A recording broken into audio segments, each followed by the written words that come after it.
Affirmative action actually works where people are disadvantaged. Yes. In Nigeria, northern Nigeria that is being targeted with affirmative action is not disadvantaged in the sense that, you don't have, we didn't have an apartheid government that made sure that people didn't go to school there, that suppressed people. On the contrary, we've had northern Nigeria ruling Nigeria for many, many, many years. And so if you look at it and say, okay, if it is not an issue of, of oppression, is affirmative action the right solution?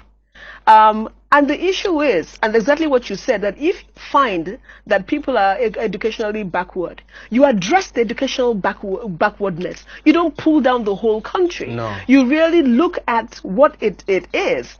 That is, what are the challenges? Is it teachers? Is it whatever resources? So the affirmative action should actually be that you should put more money in the educational sector and really targeting those challenges that they face.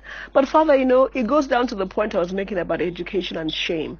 As a Pan-Africanist, nothing has pained me more than this idea of that the North is educationally backward. Because for me, it goes to the core of racism, that black people are accepting, I'm stupid. Yes, I am stupid. Lower the mark for me.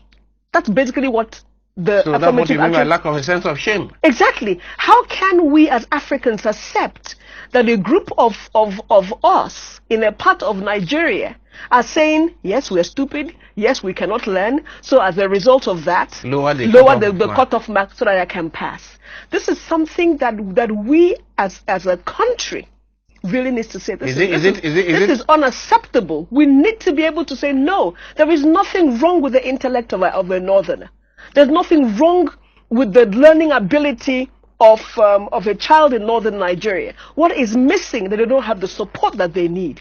And as a country, we should be able to say no. As black people, we're not going to accept that there's a part of this country that says I am stupid, I cannot learn. I went to a federal school. I went to Federal Government College in Ilorin.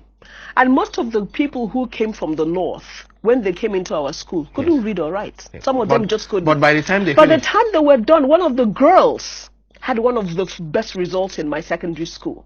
It is unfair what is happening in northern Nigeria. It is unfair to put a whole generation of people and tell them how I am going to help you is that I'm going to bring down the and you're not doing it. Like I said, at the end of the day, it's not about me. It's not about southern Nigeria. It's about the educational, mess that you're creating in your part of the world. Because those kids, you're going to reap what you sow.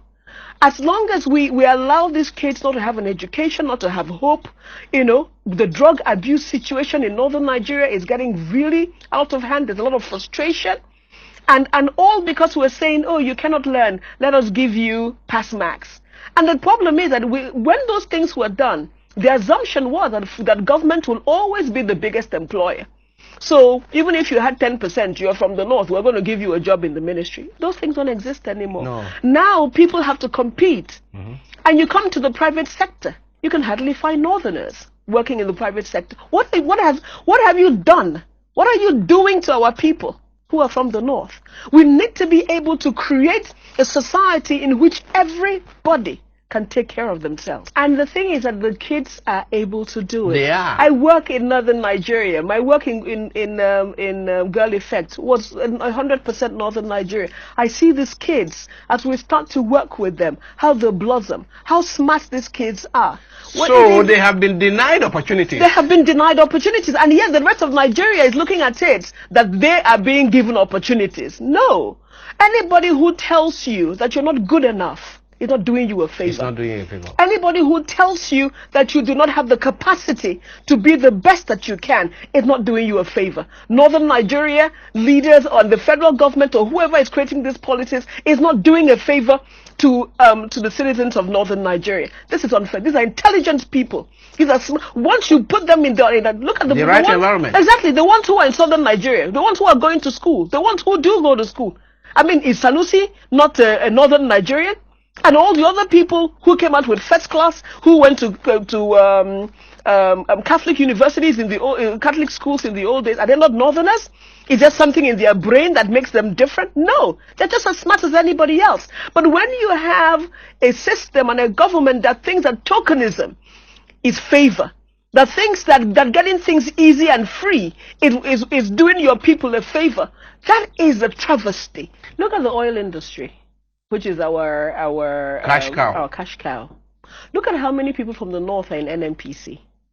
Compare that to the people from the north who are in Shell and all the other private competitive. Yes. Yeah, you have 90% in NNPC, less than 1% in these other ones. It's a clear show that if NNPC falls tomorrow or it's privatized, if it's privatized, then many of those people will lose their jobs. And they're not employable.